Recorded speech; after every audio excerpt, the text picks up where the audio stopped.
Olá, o meu nome é Miguel Nicoleles e este é o primeiro episódio do podcast Diário do Front.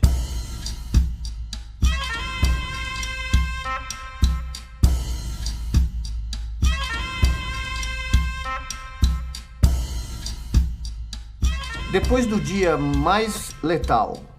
da semana mais mortífera, do mês que mais matou brasileiros e brasileiras na história do nosso país, o Brasil se encontra numa bifurcação histórica. Nesse momento, todo o país vive uma pandemia em crescimento exponencial, fora de controle, em meio a um colapso hospitalar jamais visto na nossa história. Todas as regiões brasileiras se encontram virtualmente com 1 a 4 semanas de estoques de oxigênio e medicamentos para UTI, para intubação de pacientes, com listas de espera que em todas as regiões alcançam milhares de pessoas, listas de espera por um leito de UTI. Provavelmente nós já devemos ter atingido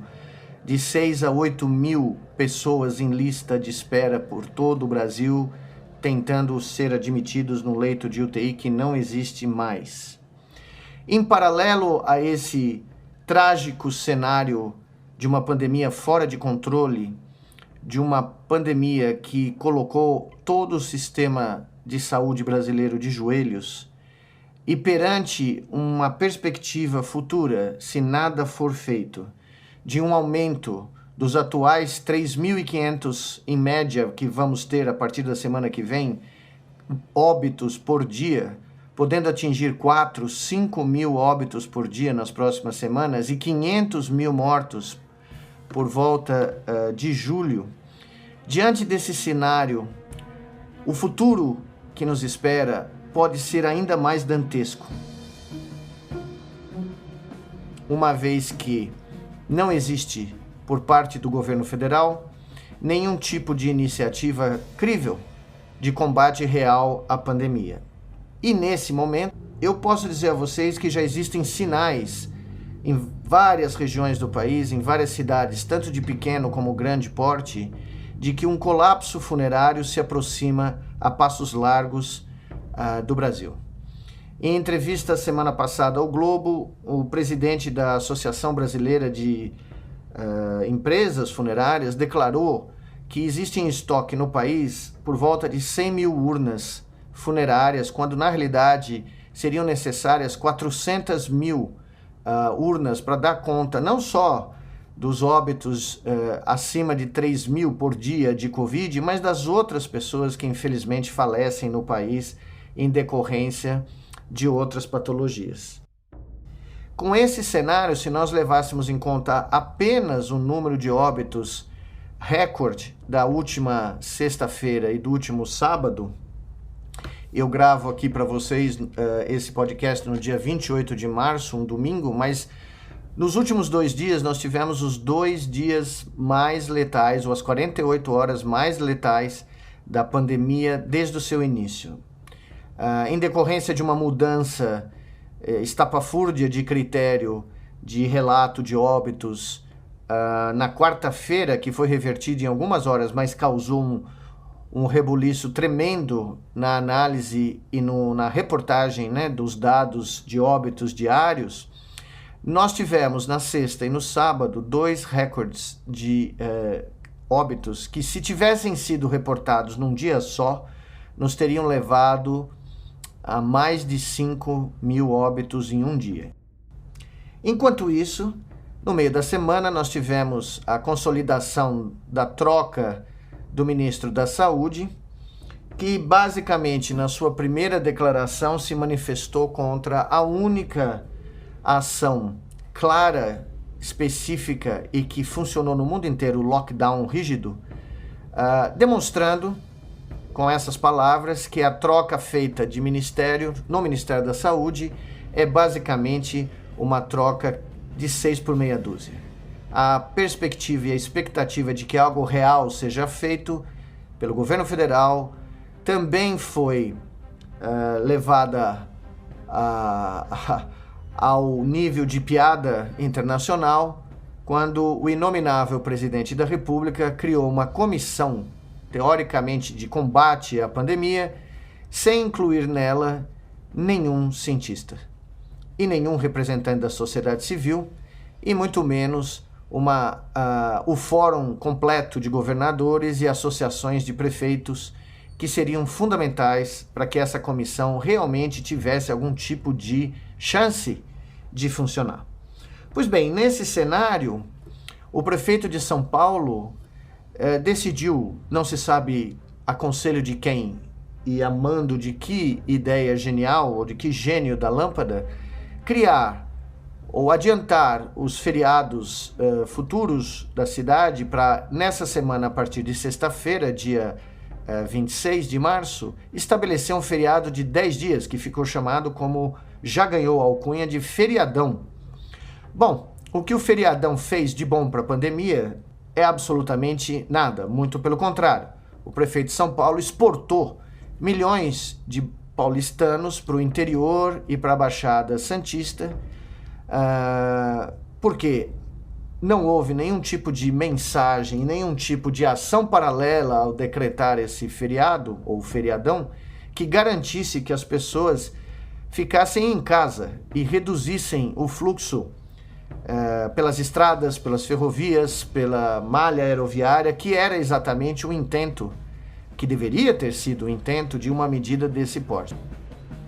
Para isso, seria necessário que a Prefeitura e o Estado tivessem criados bloqueios nas rodovias para instruir as pessoas e bloquear qualquer tipo de fluxo particular de ônibus intermunicipais ou de carros particulares que não fossem essenciais, que não tivessem uma justificativa muito objetiva e clara emergencial. As pessoas deveriam ter ficado em casa para evitar que São Paulo entrasse num estado ainda mais crítico do que já está, como foi mostrado num vídeo essa semana por médicos do Hospital das Clínicas de São Paulo, o maior complexo médico do hemisfério sul, não só do Brasil, onde a maior UTI do país já está com taxa máxima de ocupação. Inclusive, nesse vídeo, alguns colegas meus de faculdade, de turmas próximas à minha, fizeram apelos emocionados, apelos desesperados para que a população entendesse o grau de calamidade, o grau trágico que assola o país nesse momento, e a cidade de São Paulo, o estado de São Paulo, e ficassem em casa. Infelizmente, os exemplos do Reino Unido, por exemplo, que conseguiu, com um lockdown muito bem feito, reduzir o número de mortes no começo desse ano, no final de dezembro, de 1.800 para 17 no começo dessa semana, e que agora começa a planejar a saída desse lockdown, que foi de quase 3 meses, mas que conseguiu evitar que o sistema de saúde do Reino Unido colapsasse, parece que ninguém no Brasil, ou pelo menos os gestores brasileiros, não conseguem ler o noticiário ou não conseguem ver esse exemplo. A propósito, ontem, o Chile, que já tem uma das maiores taxas de vacinação do planeta, conseguindo ter vacinado mais de metade da população com pelo menos uma dose, decretou um lockdown rígido na cidade de Santiago e vizinhanças para tentar impedir um surto que vem fazendo com que os casos de coronavírus tenham aumentado dramaticamente nos últimos dias. Ou seja, um país que vacinou de forma muito mais eficaz que o Brasil, um dos líderes mundiais de vacinação, o pequeno Chile, aqui do nosso lado, na América do Sul, percebeu que não adianta só vacinar. É preciso restringir o fluxo de pessoas e aumentar o isolamento social para ter qualquer chance contra esse vírus. Então, basicamente, depois de atingirmos o momento mais crítico da pandemia e termos perspectivas ainda mais dramáticas para as próximas semanas e para os próximos meses, porque, não se esqueçam, o inverno está chegando e é esse momento na região sul e sudeste, as mais populosas do Brasil, onde nós temos um aumento dramático de outras infecções respiratórias que vão demandar leitos de hospital, leitos de UTI, atenção médica. No momento em que o número de pacientes com sequelas crônicas de Covid começa a ser explosivo também, junto com os casos agudos, a bifurcação que eu comentei com vocês no começo desse podcast é muito clara. Ou o Brasil faz o que tem que ser feito imediatamente, ou o Brasil envereda por um rumo sem previsão alguma de volta. O que eu quero dizer com isso é que nós estamos há poucas semanas de um ponto de não retorno na crise brasileira da pandemia. Porque se o colapso funerário se instalar nesse país, nós começaremos a ver corpos sendo abandonados pelas ruas, em espaços abertos. Teremos que usar do recurso terrível de valas comuns para enterrar centenas de pessoas simultaneamente, sem urnas funerárias, só em sacos plásticos, que vão acelerar o processo de contaminação do solo, do lençol freático, dos alimentos, e com isso gerar uma série de outras epidemias bacterianas gravíssimas que ameaçam ou ameaçariam o país a entrar num caos nunca jamais visto. Um caos sanitário, um caos social, um caos econômico e um caos eventualmente político. Esse é o cenário que espera o Brasil caso nós, enquanto sociedade civil, não iniciemos imediatamente um processo de resistência, de protesto pacífico, legal, que obrigue as autoridades do governo federal e do Congresso Nacional a agirem de forma decisiva no combate dessa pandemia. Nós cruzamos, enquanto país, todos os limites aceitáveis da decência, da desumanidade grave, da falta de empatia e da falta de ação. Nesse instante, o Brasil é um país pária, em todo o mundo reconhecido como o epicentro da pandemia e uma ameaça global ao manejo dessa pandemia. Portanto, é hora da sociedade civil se organizar, das suas instituições da sociedade civil, juntamente com a comunidade científica, com todos os órgãos, todas as instituições do poder público que estejam dispostas a definitivamente se unir, independente de visões partidárias, ideológicas, políticas, se unir num movimento de salvação nacional, cujo lema seria a palavra basta.